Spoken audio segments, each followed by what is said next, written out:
Bruxelles, 2007. La ville travaille. Moi aussi parfois. Parfois non, c'est un choix. Ce n'est pas dramatique, nous sommes nombreux à ne pas travailler. Parfois je culpabilise. Mais j'ai besoin de temps pour moi, pour observer, réfléchir, créer.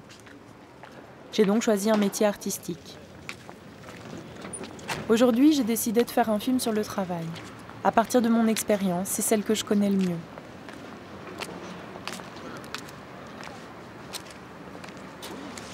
Je me demande si le travail est vraiment un privilège.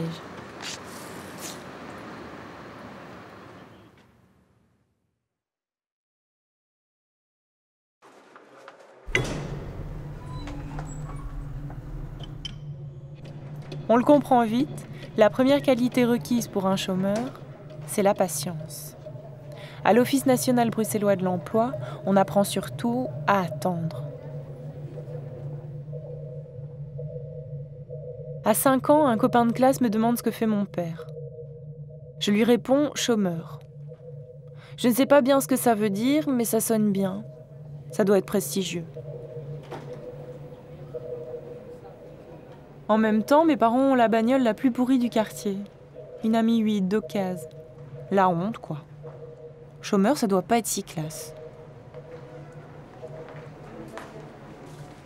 Madame Gary, maintenant.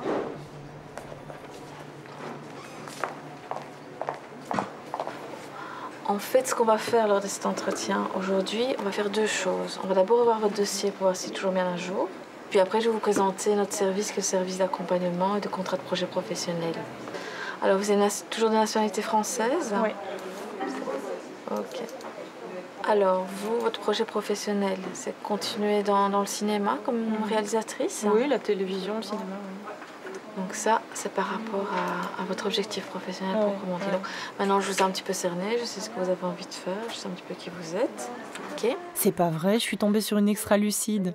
Elle sait tout de moi. Si ça se trouve, elle va peut-être même me trouver du travail. Toutes les informations sur le milieu artistique, si je les retrouve. Alors, tic, tic, tic, tic, tic.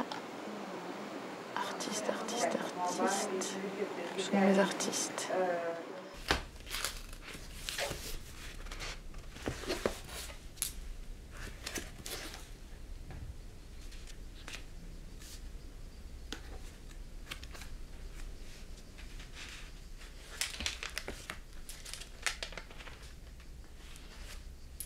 Je vivais sous le soleil à Aix-en-Provence. Tout le monde s'est demandé ce que je venais faire en Belgique. Voyager, découvrir une capitale inconnue, acheter un plan de la ville, chercher une chambre et passer les concours des écoles de cinéma.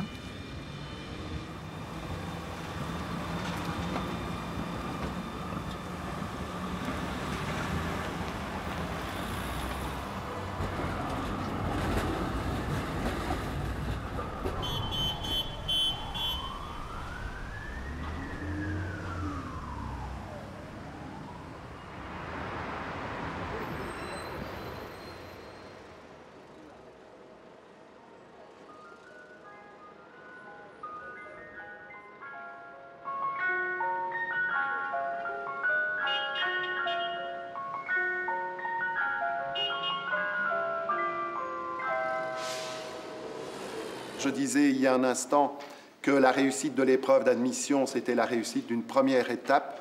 Je crois que c'est l'occasion de vous rappeler, et nous l'affichons clairement, notamment sur le site et dans les brochures de présentation, de vous rappeler que la première année à l'IAD reste une année probatoire et que ce n'est donc pas parce qu'on a réussi l'épreuve d'admission qu'on a la certitude d'aller jusqu'au bout du parcours à l'IAD. Par peur de ne pas réussir mon année, je travaille tout le temps.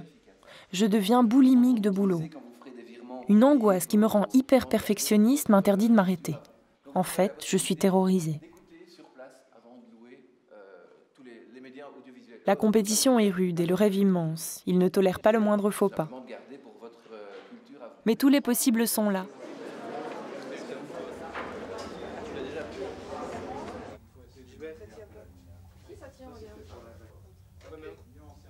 Je vis intensément le monde des studios, des éclairages qui vous chauffent la peau, l'émulation des idées entre nous, tous concentrés sur le même but.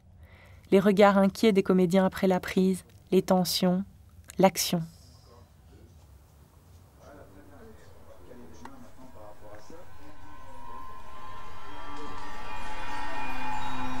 Dans ce monde de rêve, j'en arrive même à oublier celui qui existe derrière les décors.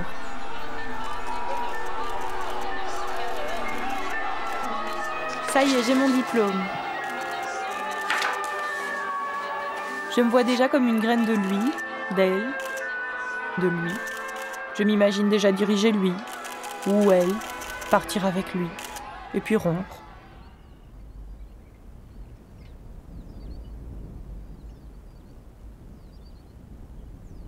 Ça démarre, j'enchaîne quelques stages sur des tournages professionnels, dans des boîtes de production.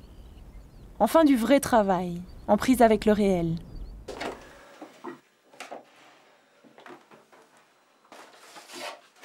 Je prends mes fonctions très au sérieux, je calcule des budgets. Je fais aussi le café.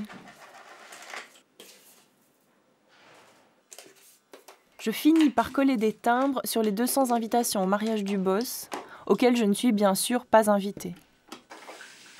Je m'adapte, je souris. Tout le monde vous le dira, les qualités principales du bon stagiaire sont flexibilité et polyvalence.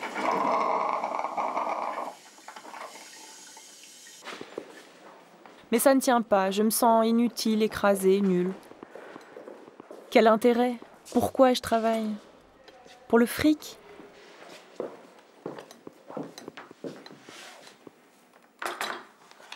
Il s'agit d'un stage non rémunéré.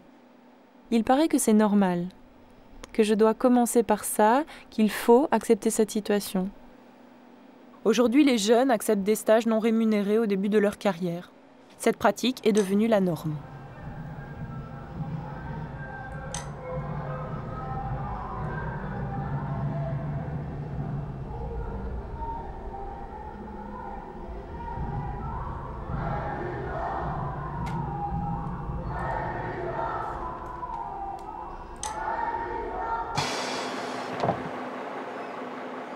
Quand? Comment la culture du travail en est-elle arrivée là?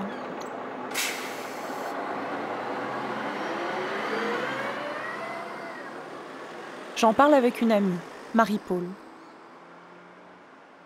Je la sais blessée par l'évolution de cette culture du travail entre sa génération et la mienne. Même si elle n'aime pas le montrer. Faire carrière, oui, on pouvait encore faire une carrière, on y pensait encore, ceux de ma génération, bien sûr, mais il y en a déjà qui changeaient de boulot, c'était pas bien vu à l'époque. C'était des gens pas stables. On n'était pas sûr. Pourquoi est-ce qu'il restait pas là où il était? Bon, tandis que maintenant, bien entendu, un de mes fils, il dit, il a un boulot, hein, stable, il peut faire sa carrière là où il est, hein, mais il cherche ailleurs. Pourquoi? Parce qu'il y a peut-être mieux, il y a peut-être plus intéressant, il y a peut-être plus d'ouverture ailleurs. Je pense que tous les jeunes sont comme ça. Marie-Paul a une tortue, 2 petites filles, quantité de passion artistique, un diplôme de prof de dessin, un job de surveillante.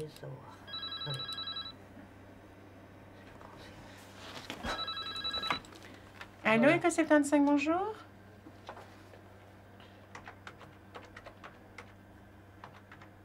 Pour la médecine scolaire. Oui, attendez. Oui, mais vous permettez, je prends mon tableau. Voilà. J'ai enseigné quand même pendant près de 14-15 ans. Et puis bon, avec la réforme sur le rénové, on a un peu supprimé tout ce qui était artistique, musique, dessin, art. Moi, j'ai dû choisir à ce moment-là, soit de partir comme professeur à l'Athénée, soit rester comme surveillante éducateur. Donc, j'ai préféré rester surveillante éducatrice plein temps. Et puis, quand j'étais surveillante éducatrice à plein temps, là, je suis tombée de haut parce que tout d'un coup, je me trouvais à l'époque avec juste la machine à écrire, la machine à calculer. Et donc, c'est vrai que quand on est professeur, c'est un statut qui se trouve au-dessus de surveillant indicateur. Alors, il y en a qui te le font sentir. Hein.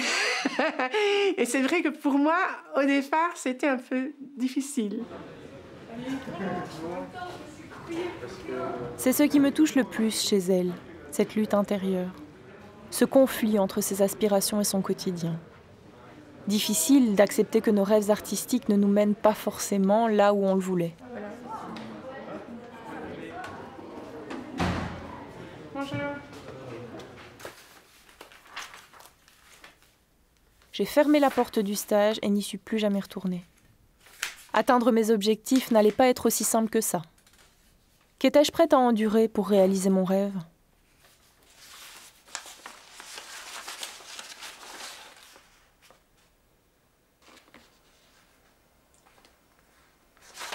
Avant de toucher une allocation, je dois me débrouiller, alors je tape mon CV. Il est maigre. Je l'envoie à la télé, aux sociétés de production. Quand on me répond, c'est déjà ça. Pas d'expérience, pas de confiance.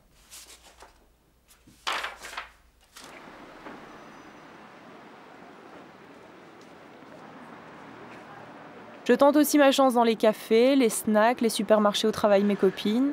Même discours. Geen ervaring, geen geloofwaardigheid. Sans compter que je suis naze en néerlandais.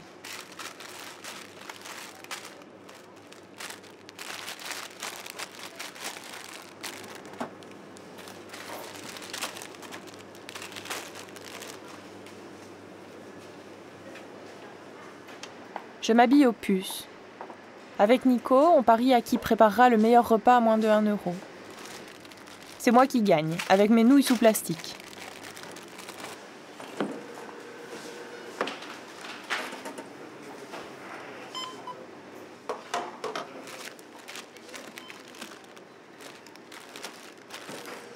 Et caissière ?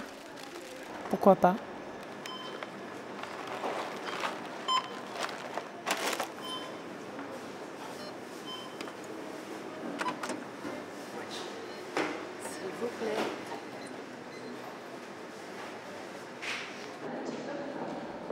Un jour, à bout, je vais demander son aide au bourgmestre de ma commune.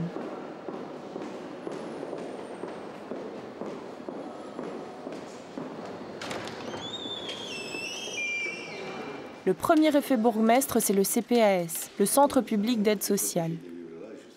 Ils viennent visiter mon studio sous les toits. Mais avec un vieil ordi et un four à micro-ondes, je suis vraiment trop bien lotie. On me refuse le Minimex, bingo!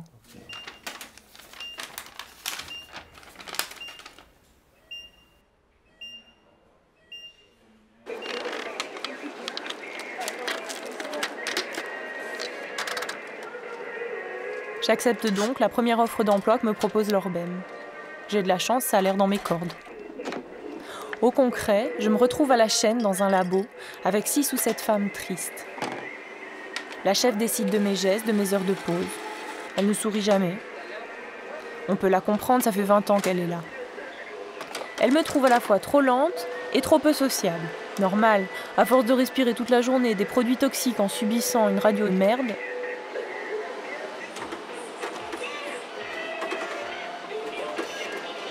Comme je n'ai pas d'enfant, elle me propose un horaire décalé, de 14h à 22h. Un contrat à durée indéterminée n'a pas de prix, j'accepte. J'ai beau me persuader que je fais de la photo, que c'est de l'art, je craque au bout d'un mois.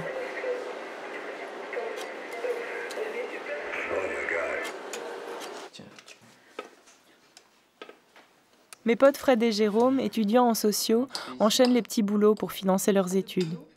Ce soir, ils m'invitent à goûter des tartes de leur invention et me racontent leurs expériences édifiantes de job Kleenex.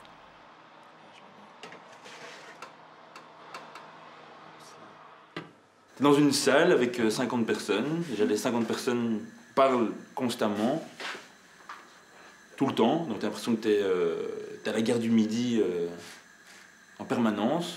Et puis, le travail en lui-même, c'est tu as un PC devant toi, tu téléphones à des gens et tu lis le script qui est sur le PC. Donc, tu poses une question aux gens, les gens te donnent une réponse. Les possibilités de réponse sont déjà préencodées dans le PC.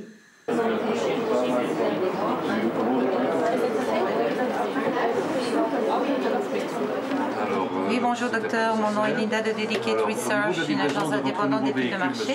J'aimerais vous poser quelques questions utiles pour le traitement statistique. Puis-je vous demander votre âge? Donc tu peux pas changer un mot. S'ils te le disent bien dans les formations, vous devez respecter scrupuleusement, c'était étudié. Pourquoi est-ce qu'on utilise je, pourquoi est-ce que c'est nous, pourquoi est-ce que c'est tu, parce qu'il faut respecter l'intonation, il faut sourire parce que ça s'entend au téléphone. T'as une sorte de boss comme ça, qui s'occupe des types qui sont au téléphone. Ouais, c'est ça, quoi. Il y a un superviseur qui est constamment là, et lui, de temps en temps, il écoute les conversations sans que tu saches que tu as écouté, et puis pendant que tu es en train de parler, il vient te faire des réflexions dans l'oreille, quoi. Oui, bonjour monsieur, mon nom est Daniela Debrook de la société Dedicated Research. J'aurais voulu parler à monsieur Loïs Guy, s'il vous plaît. Société Dedicated Research, j'aurais voulu parler à monsieur Renard Edmond, s'il vous plaît. Oui, bonjour monsieur, mon nom est Daniela Debrook de la société Dedicated Research. J'aurais voulu parler à monsieur Mazie Renaud, s'il vous plaît. Et donc pour que ça se passe bien, parfois moi je sortais du script, quoi, où je plaisantais avec la personne pour créer un contact. Et alors le gars venait dans mon oreille me dire restez dans le script, une chaise à 4 pieds, pendant que j'étais en train de parler, quoi. D'accord, merci monsieur. Vous êtes-vous bien rendu chez le concessionnaire Van Den Broek avec votre BMW 320D Touring? Très satisfait, plutôt satisfait sans plus, plutôt pas ou pas du tout satisfait? D'accord, alors pour terminer, parlons à présent de votre voiture. Dans quelle mesure êtes-vous globalement satisfait de votre BMW 320D Touring? Très, plutôt satisfait sans plus, plutôt pas ou pas du tout satisfait? Fred A. Un passé de jobiste légendaire, une vraie gueule de personnage de BD. Jérôme A. Un meilleur pote, un chat qui ronronne comme une tronçonneuse et une passion pour les livres en tout genre. Pour le moment, je cherche, quoi. Je cherche du travail. Tu cherches dans quoi? Tout et n'importe quoi, du moment que ça me permette de gagner de l'argent pour financer les études, pour payer le loyer ici, payer le Minerval, la bouffe du chat, toutes ces bonnes choses qui font la vie, quoi. J'étais engagé comme caissier. Sinon, moi, je m'occupais de la librairie, quoi, essentiellement. Bon, c'est un boulot vraiment, quoi, c'est pas bien payé, quoi, dans la mesure où ranger des boîtes de biscuits au lait, ça me rapportait 1 € de l'heure de plus. Mais socialement, c'est plus valorisé, quoi. C'est-à-dire que quand tu discutes avec quelqu'un et tu fais « je fais libraire au club », ça va mieux passer que si tu dis « je range des boîtes de biscuits chez Deleuze », quoi. Il y a une personne, ça s'est mal passé, quoi, vraiment. Et comme à la fin, c'était mon responsable direct, il m'a fait faire forcément les plus sales tâches qu'il y a possible, donc je travaillais au stock en permanence. Quand on était juste entre deux, on sentait le conflit, etc. Et dès qu'il y avait quelqu'un d'autre, il faisait comme s'il n'y avait pas de conflit, comme si tout allait bien. Ça veut dire que toi aussi, tu dois faire le gentil quand les autres sont là, parce que si tu fais le méchant, il n'y a personne qui comprend et c'est toi qui deviens le méchant. C'est pour ça que je suis parti d'ailleurs de ce magasin, hein, parce que je suis parti, le dernier mois, je l'ai fait en congé maladie, quoi. Je sortais de là et j'étais surcrispé, j'avais envie de le tabasser. Bon, je pense que je ne serais pas passé à l'acte, mais vraiment, tu ressens ce truc dans ton bide et tu te fais putain, je vais le massacrer, quoi. C'était la dépression, en fait. Non, j'étais pas déprimé, mais mais j'ai fini par aller voir un psychiatre. Hein.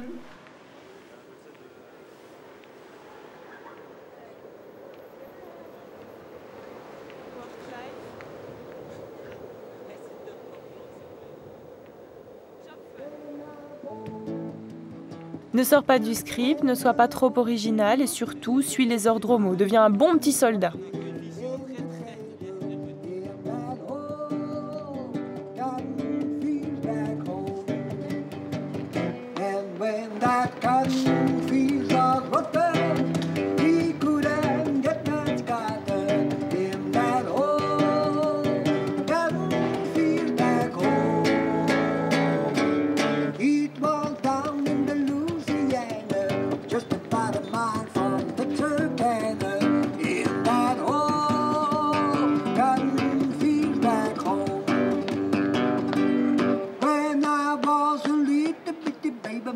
Mama would rock me in the cradle in that old cotton field back home.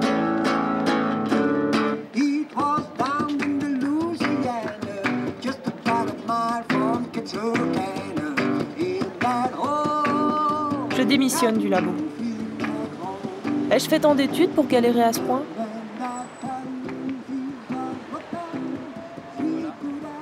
Juste là. On n'est pas pour longtemps de toute façon. Ça va?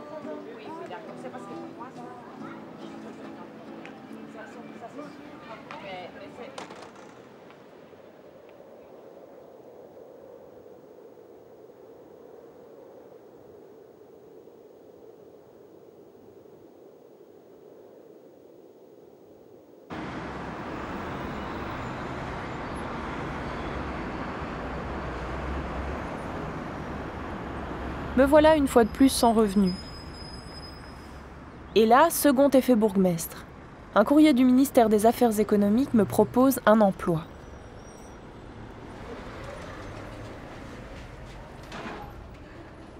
Je découvre le monde étrange de l'administration et me surprends à caresser de grands espoirs de carrière au long de ces couloirs interminables. Enfin, un vrai travail.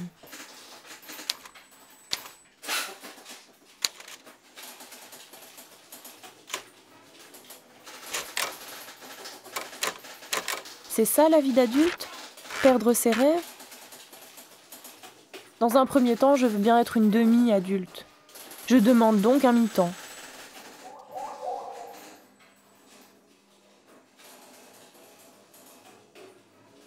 On commence par m'oublier dans un bureau. En une semaine, j'aurais lu tous les magazines féminins de l'étage.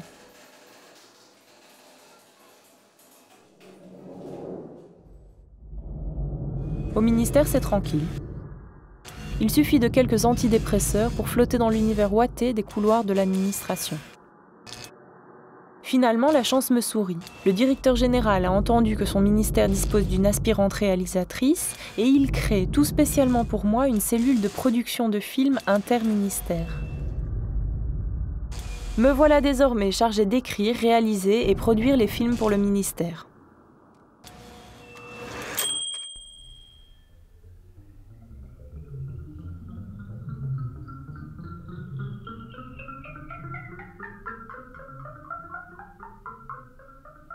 Les tournages constituent l'attraction numéro 1 dans les couloirs. Je passe pour un ovni, je suis la fille à la caméra et au collant bariolé qui ne mange pas aux messes et n'envoie jamais de blagues sur intranet. Un jour, la rumeur s'élève du plat de moule de midi, le plan Copernic et sa vague de licenciements. La société de consultance qui s'occupe du plan social me commande un nouveau film. Sujet, les bienfaits des fusions d'administration liées au plan Copernic. C'est un gros projet, et en cours de réalisation, je demande un plein temps. On me l'accorde, et par la même occasion, on m'annonce mon prochain licenciement. C'est moi qui réalise le film chargé de défendre le plan social qui me vire dans 6 mois. Comment et surtout pourquoi ai-je nagé dans ce distrayant surréalisme pendant près de 3 ans? Étais-je tout à fait moi-même dans ces longs couloirs?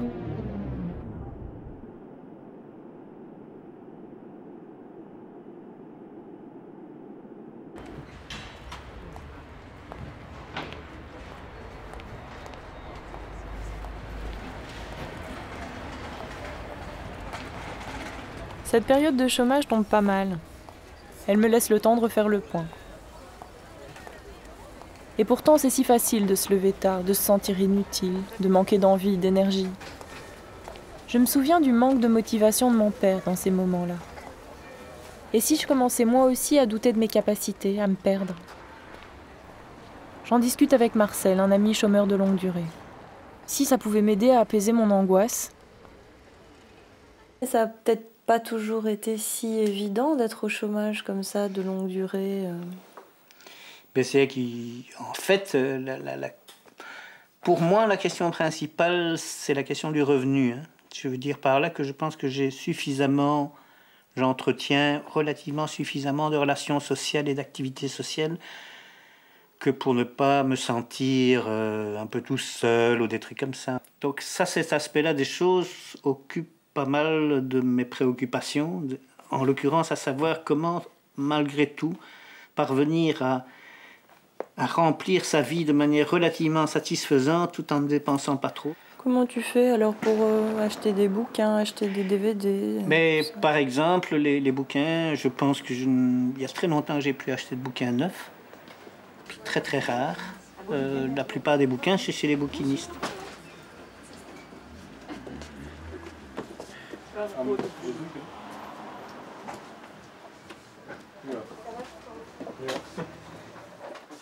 Marcel A. Des tas de DVD, beaucoup de livres, des histoires à raconter. Il aime faire les courses dans les grandes surfaces, bien manger, collectionner les sauces et les boîtes de conserve.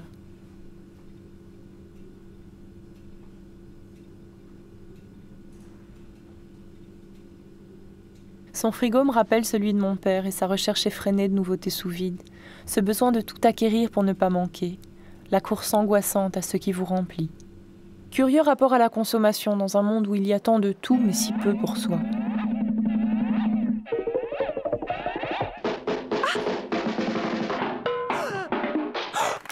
J'ai une nouvelle jupe, une coupe de cheveux très tendance, un lecteur de DVD que m'a offert mon opérateur de téléphonie. Je me sens vide.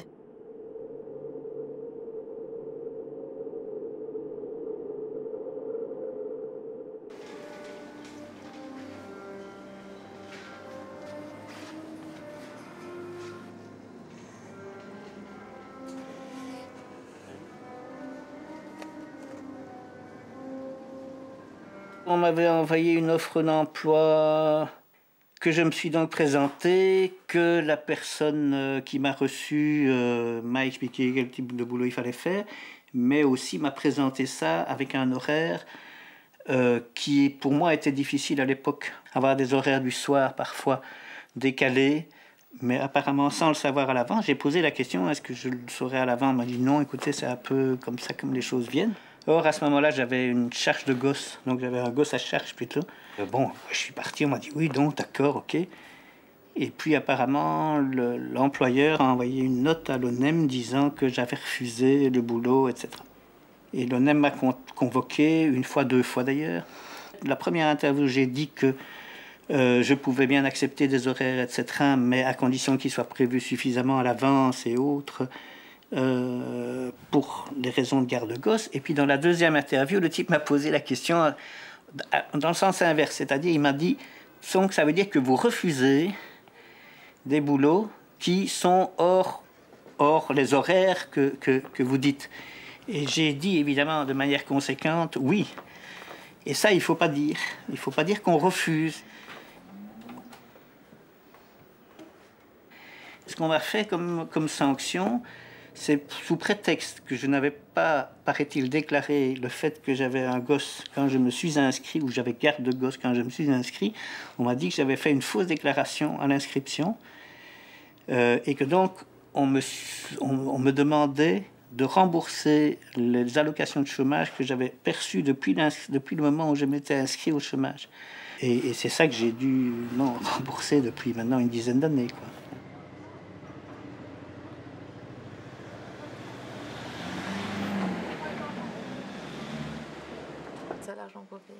Et si l'ONEM me convoque, si vous avez des problèmes soit avec l'ONEM par rapport à un contrôle, j'ai peur du contrôle renforcé des chômeurs.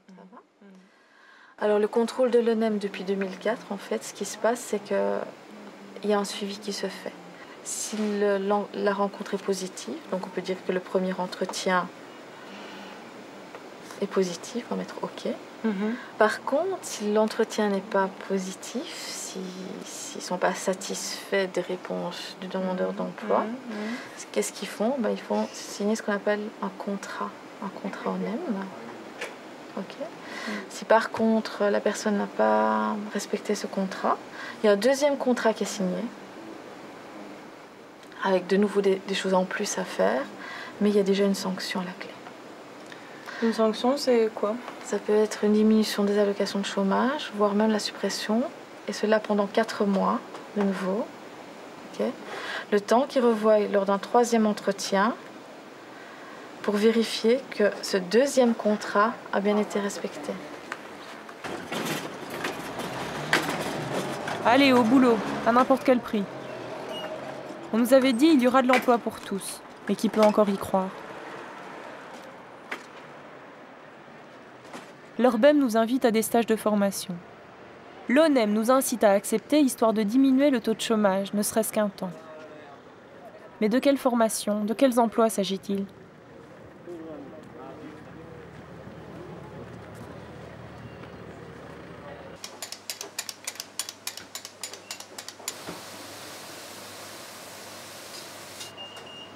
L'État s'occupe de moi, m'infantilise, me prend par la main, me formate, me contrôle, me suspecte, me manque de respect, me conditionne, me rabaisse, me punit.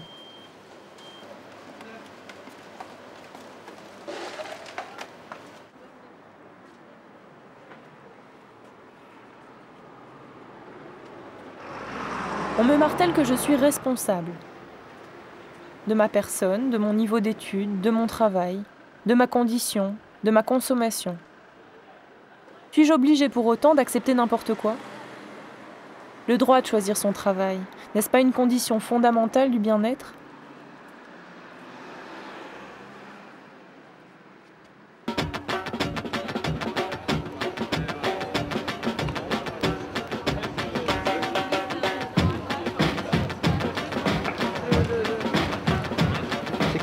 C'est une proposition d'emploi? C'est une proposition... Ah, Grégoire. Alors, qu'est-ce que Grégoire me propose? Les Bruxellois ou... Grégoire, Grégor. Créer de l'emploi. Ah, merci Grégoire. Je reçois un mail. Le collectif contre l'exclusion organise une plateforme autour de la chasse aux chômeurs. Une manif s'organise. J'y vais par ennui, par curiosité, presque par hasard. Il va mettre 200 000 personnes sur une seule table. Allez, tous au travail! Attention, attention, notre grand dompteur va aller chercher dans la foule tous les fainéants, tous les profiteurs qui ne veulent pas travailler. Allez, il y a de la place. Allez, au travail! Et voilà, quelqu'un qui va trouver un emploi. Quelle chance, quel bonheur. Si vous n'êtes pas sur la table, c'est de votre faute. Solidarité, pensionnés, travailleurs sociaux. Aujourd'hui, c'est nous. Demain, c'est vous. Mesdames et messieurs, j'ai 200 000 emplois pour... Puis je m'informe, je lis, je discute, j'apprends. Je comprends que le chômage est un droit et que les chômeurs n'ont pas à être contrôlés. Je m'engage dans la lutte contre le contrôle des chômeurs.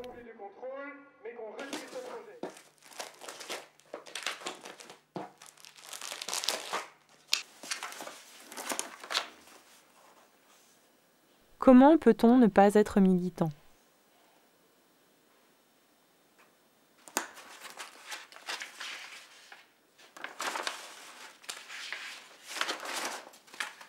Je me sens de moins en moins manipulable.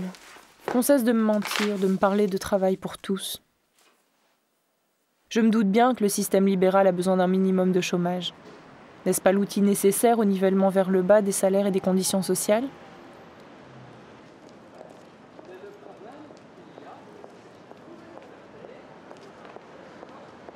Dans une librairie, je tombe nez à nez avec un type sur la couverture d'un livre. Génération précaire. Je nous reconnais, Fred, Jérôme ou moi, dans ce récit de statut précaire, de management agressif et de bas salaire. Avec quelques militants, je crée Stop Précarité Belgique, une filiale de Stop Précarité France, fondée en 2001 par Abdel Mabrouki, l'auteur du livre.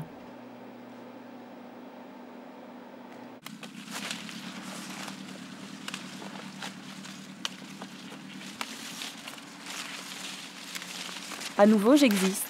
Je me sens utile, toute puissante. Je cours, je mail, je tracte, j'imprime, je réunionne, je contacte. Ce qui m'intéresse surtout, c'est le militantisme de terrain. Agir là où les conditions de travail font mal. Un jour, Camus vient nous demander de l'aide. Il nous raconte les conditions de travail de la cueillette des fruits dans la région de Liège. En venant voir Stop Précarité, tu voulais qu'on fasse quoi ? Moi, mon souhait, comme je l'ai dit, c'est que on fasse connaître à l'opinion cette situation, parce que on ne peut pas imaginer que ce genre de situation se déroule en Belgique. Quelles sont les conditions difficiles que tu rencontres dans ce travail ? Les conditions difficiles, je peux dire qu'ils sont de différents ordres. Les travailleurs étaient hébergés sur place et ils dormaient dans une grange.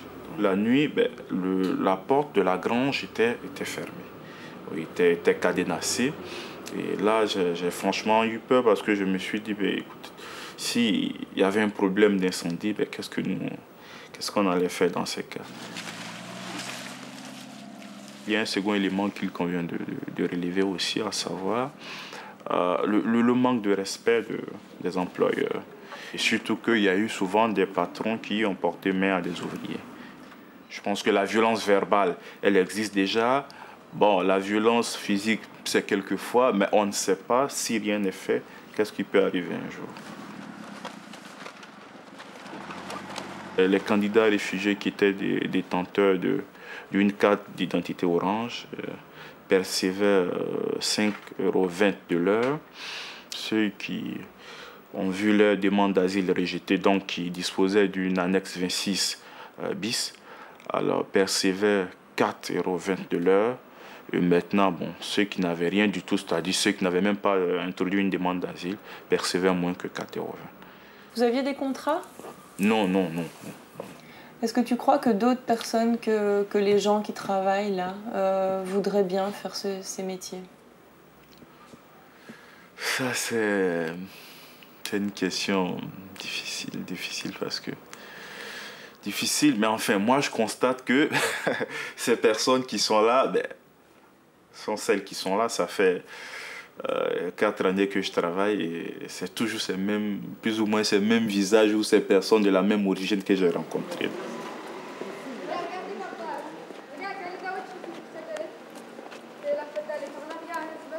Camus A. Une famille restée en Afrique, un diplôme universitaire, beaucoup de volonté. Il est militant et persécuté à cause de ça dans son pays d'origine. Je viens saluer mes potes, donc c'est... Ok, pas de drap. Moi, je maltraite trop les employés, tout ça, les travailleurs, donc moi, ça m'a découragé, quoi, franchement. Qu'est-ce que tu fais à la place? Bon, moi, je suis ici, je travaille dans la cabine, là. Ouais, tranquille. En fait, il y a certains patrons qui font ça. Généralement, ils vous font travailler. Les gens travaillent pendant 2 semaines, 3 semaines, et quand on a la fin, souvent, ils font descendre les policiers là-bas. Rien que pour ne pas payer les gens, quoi. Moi, je sais quand même qu'en été, quand il fait au-delà de 25 degrés, ben, l'employeur doit donner à boire aux travailleurs, mais ça, ce n'est vraiment pas un réflexe. Moi, je sais qu'une fois, je l'ai demandé, on m'a dit non, que chacun devra apporter son eau. Et quand j'ai dit non, que c'est la loi qui le prévoyait, on a dit ah, ça, c'est la loi pour les Belges.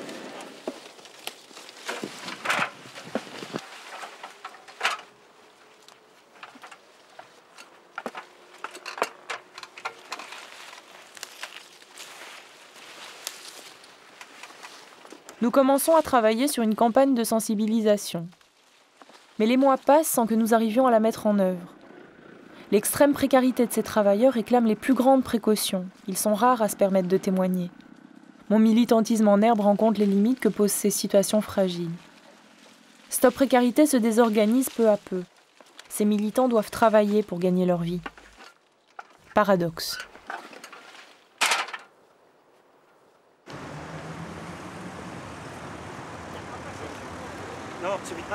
Lors d'une réunion de Stop Chasse aux chômeurs, je rencontre Thierry Balza et constate que l'on peut, sans culpabiliser, concilier travail et militantisme. Ça me gêne presque. Oui, mais bon. Thierry A.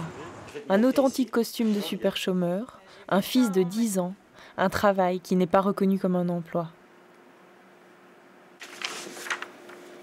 C'est une ASBL qui milite pour la protection du logement et surtout la traque aux marchands de sommeil. Alors attends, je t'expliquerai quelque chose, je vais te dire quelque chose tout de suite. Je vais te le dire tout de suite. Alors, voilà.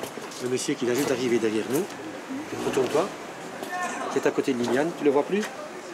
Alors il y a un petit monsieur qui vient de rentrer, à côté de Liliane, qui vient de rentrer dans la maison là. Voilà, ça c'est un marchand de sommeil. Il m'a fallu 5 ans pour le croquer, ici à Saint-Josse. C'est un monsieur qui avait 2 grosses maisons. Il louait à des Bulgares, des Polonais, des Roumains, des chômeurs, tous des précarisés. Il louait à peu près une centaine de petites chambres de 7-8 mètres carrés à 400-450 € dans des caves, dans des premiers, enfin innommables. Et donc, il m'a fallu 5 ans pour le coincer. Mais il est tombé il y a 4 mois, il a fait 3 mois de prison. Oui? Oui, 3 mois de prison, puis ses amendes et probablement la vente de 2 ou 3 immeubles. Voilà. Notre philosophie, ce n'est pas d'aller porter une tasse de café et un biscuit aux gens qui sont à la rue, c'est de leur éviter de se retrouver à la rue. Mon but n'est pas d'ennuyer ton propriétaire, mon but est de te préserver. Voilà. Conclusion, voilà, je te dis, demande un document officiel. Et à partir du moment où tu as le document officiel de Madame Ilonga, qu'est-ce que tu fais? On a les preuves ici que le logement n'était pas conforme, on a les preuves. Eh bien, tu dis à la commune, parce qu'il faut te mettre en règle, il faut être droit dans ses bottes. Hein. Tu as entendu toutes les histoires, les faux domiciles. Il ne faut pas que tu aies un faux domicile, André, tu vas avoir des problèmes. Dès que tu as le papier de Madame Ilonga, tu vas à la commune, tu dis, voilà, Madame Ilonga a trouvé une solution, elle m'a transféré de la rue de Berriot à sa maison à Villejotran. Et t'es tranquille, tu vois? Et au moins, tu as une situation nette. Je ne mets pas sa confiance en doute. Je te demande simplement de te protéger. Depuis que je suis payé à ne rien faire, j'ai jamais eu autant de travail. Et je suis quelque part rémunéré pour faire quelque chose que j'aime. Et donc être chômeur bénévole dans une SBL, c'est quelque chose de fantastique. Je suis payé par la collectivité. J'ai quand même travaillé, hein, donc évidemment, nous avons un système social qui me permet aujourd'hui de pouvoir percevoir des prestations, émanant évidemment du fédéral. Ceci étant dit, moi, j'ai vraiment pas l'impression de voler mon argent. Maintenant, je suis un petit peu comme beaucoup de salariés. Le seul problème, c'est que je suis mal payé. Moi, je connais énormément de chômeurs qui sont maintenant dits volontaires, dans des hôpitaux, qui pressent tous les jours 6, 7, 8 heures, qui donnent de leur temps à travers leurs capacités qui sont différentes pour les uns et pour les autres. Et je pense que c'est une véritable matière première aujourd'hui qui existe et qui fait tourner notre société, mais pour lequel on n'a pas encore donné un véritable statut.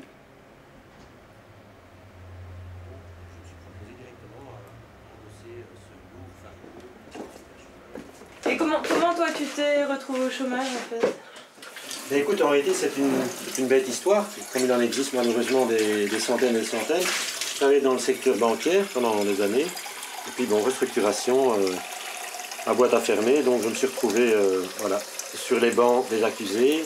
Et donc évidemment j'avais plusieurs possibilités, soit de me plaindre et me recroqueviller sur moi-même, ou alors bon, je devais m'occuper, ou alors chercher du travail, ce que j'ai fait d'ailleurs. Hein. Dans un premier temps, la première année, j'ai cherché du boulot. Mais bon, c'était pas facile. J'ai moi-même subi les affres, effectivement, de la rue. Pas très longtemps, enfin pas trop longtemps. Et donc j'ai connu effectivement les pires difficultés, évidemment, à me reloger, à trouver un logement. J'ai même été expulsé de mon appartement. Donc c'est quelque chose qui m'a profondément touché, profondément fait mal. Et donc plutôt que d'en vouloir au monde entier, j'ai préféré en tirer la quintessence et essayer et pour moi et pour les autres, de le mettre à profit.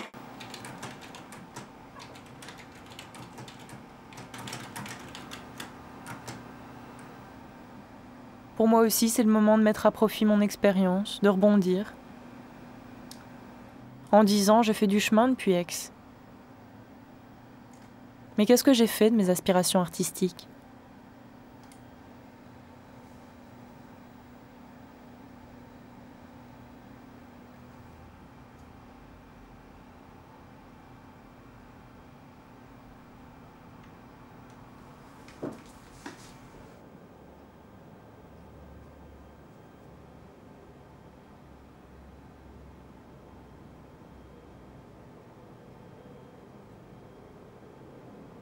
Qu'est-ce qu'il existe en Belgique comme statut? Vous êtes soit salarié, soit fonctionnaire, ou alors indépendant. Il est sans doute nécessaire d'avoir un statut particulier pour les artistes, parce que la nature intermittente de votre activité fait qu'il est difficile de vous insérer dans un des 3 statuts existants. Donc Smart a inventé un système Smart se positionne en tant qu'intermédiaire entre vos donneurs d'ordre et vous, et donc c'est Smart qui exécute toutes les prestations administratives, toutes les démarches administratives et financières envers l'ONSS. Je passe un contrat avec moi-même. Entrer dans le grand système de la protection sociale de l'artiste. Et donc, vous restez responsable de ce que vous déclarez. Je cours tout Bruxelles, envoie des CV, harcèle les boîtes de production, multiplie les entretiens. Et je commence à travailler un jour, parfois 2, voire une semaine.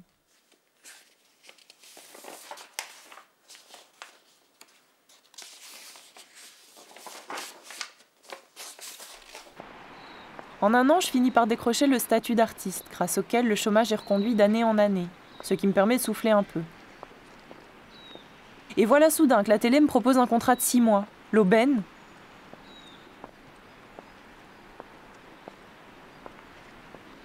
Hélas, le syndicat m'invite à la plus grande méfiance. Je ne peux accepter que des contrats de courte durée sous peine de perdre mon statut d'artiste. C'est la meilleure. Un artiste doit impérativement travailler, mais pas trop longtemps. Malgré ma révolte, je me vois refuser ce contrat. Erreur. Yulek, fondateur de la Smart, me l'explique. Tu aurais parfaitement pu accepter ce contrat de 6 mois. Oui, tu aurais perdu ton statut d'artiste. Ton statut protégé. Son statut protégé. Donc le fait d'avoir accepté un contrat de longue durée te reversait, oui, automatiquement dans le régime général du chômage.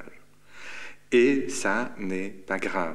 C'est-à-dire que une fois ce contrat-là terminé, tu es dans le régime général.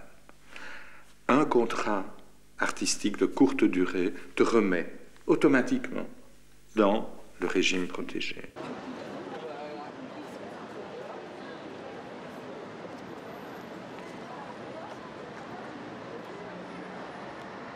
Aux yeux de certains, le statut social protégé de l'artiste constitue un privilège scandaleux.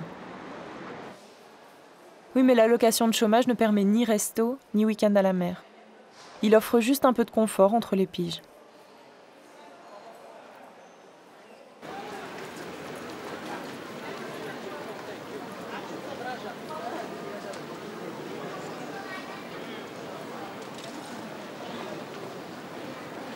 J'écris enfin ce film sur le travail d'une classe moyenne qui se délite, sur la prolifération des contrats courts, de l'intermittence, de l'emploi par intérim et par projet qui est en train de modifier totalement le rapport au travail. Faut-il craindre que ces formes de travail à long terme ne pèsent trop sur la sécurité sociale? Et si oui, quelles seraient les alternatives? Sans ce filet social, je n'aurais pas pu faire les choix de vie et de travail que j'ai posés jusque-là.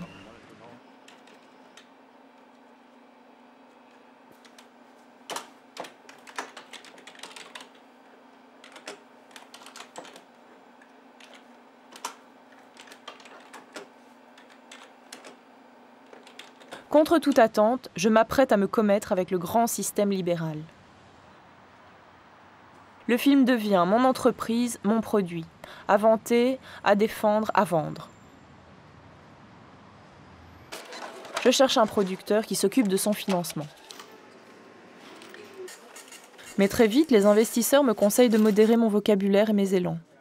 Je dois éviter de parler d'anticapitalisme, de violence sociale, de misère morale. Ça fait désordre. À la 15,95 €, s'il vous plaît.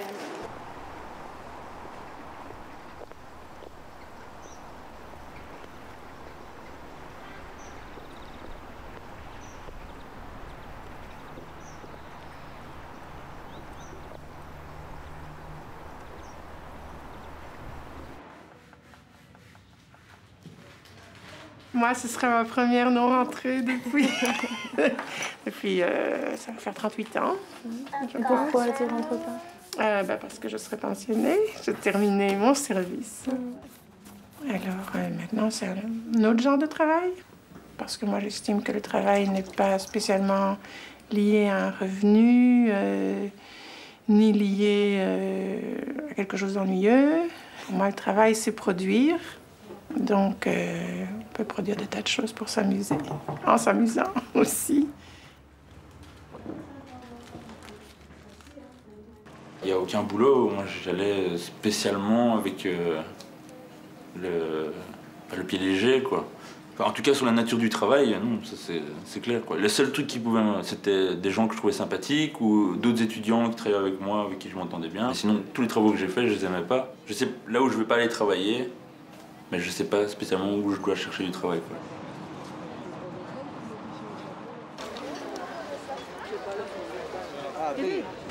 Dans les travaux que j'ai effectués, il y a des aspects qui m'ont particulièrement plu, de pouvoir prendre des initiatives, de pouvoir faire des propositions.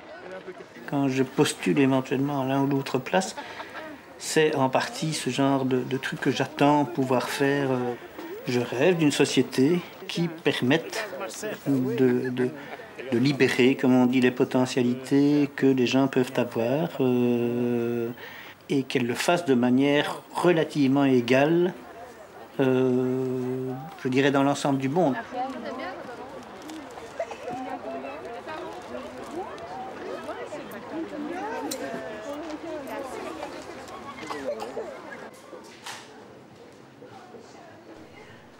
Moi j'ai l'exemple de mon père quoi, qui travaille dans le milieu de la recherche universitaire et je vois la vie qu'il a et comment il travaille et je ne me vois pas là-dedans.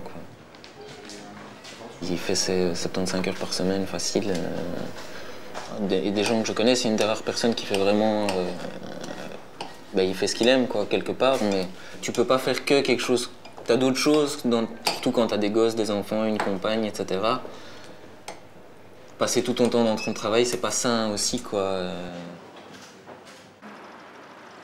En permis B, c'est assez rare qu'on ait des possibilités, mais je vais quand même prendre votre nom. Et dans le transport, en permis B, vous avez déjà de l'expérience ou Oui, je conduis à un moment donné une camionnette. Oui. Et alors sinon, au niveau de vos expériences ici, la dernière expérience, c'est cueilleur de fruits, c'est ça? Ouais. Ok. Et pour quelle raison est-ce que vous voudriez vous diriger vers le transport plutôt qu'autre chose? Et c'était peut-être aussi pour multiplier un peu mes chances parce que là, je voudrais avoir un emploi dans... D'accord, vous avez vraiment ça. Pour le moment, actuellement, on n'a rien à vous proposer, mais ça peut évoluer de jour en jour. L'intérim, c'est au jour le jour, les demandes arrivent et c'est souvent le premier qui est disponible qui a la place.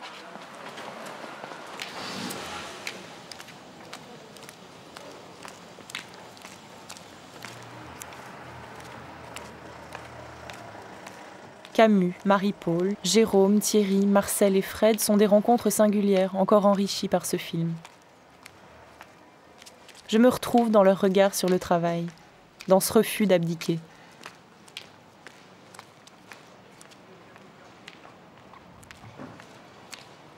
Aujourd'hui, je n'ai ni emploi fixe, ni carte de crédit, ni emprunt, ni voiture.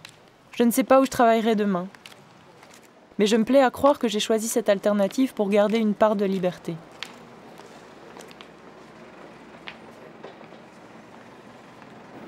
Quand tu démarres, ne démarre peut-être pas trop vite.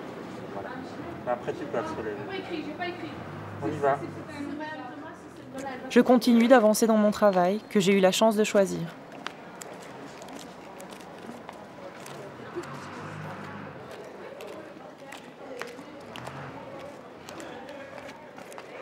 Sous les pavés de ce chemin chaotique, j'ai pu constater un travail déconsidéré, la peur du chômage comme outil et une énorme désinformation. Non, je ne crois pas que le travail soit un privilège, surtout quand il est merdique et sous-payé. Le vrai privilège aujourd'hui, c'est de pouvoir choisir la liberté créatrice et de tenir compte des considérations financières, morales, humaines dans le travail. Pourquoi c'est pas ça la norme ?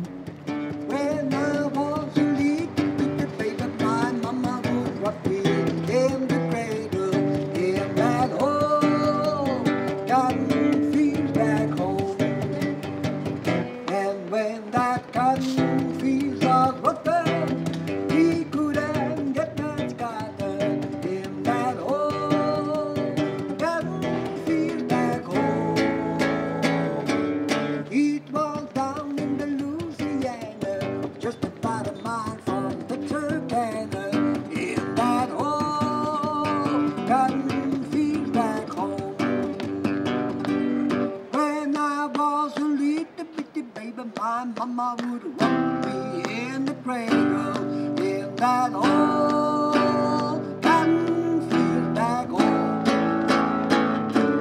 It was down in the Louisiana, just about a mile from Kentucky.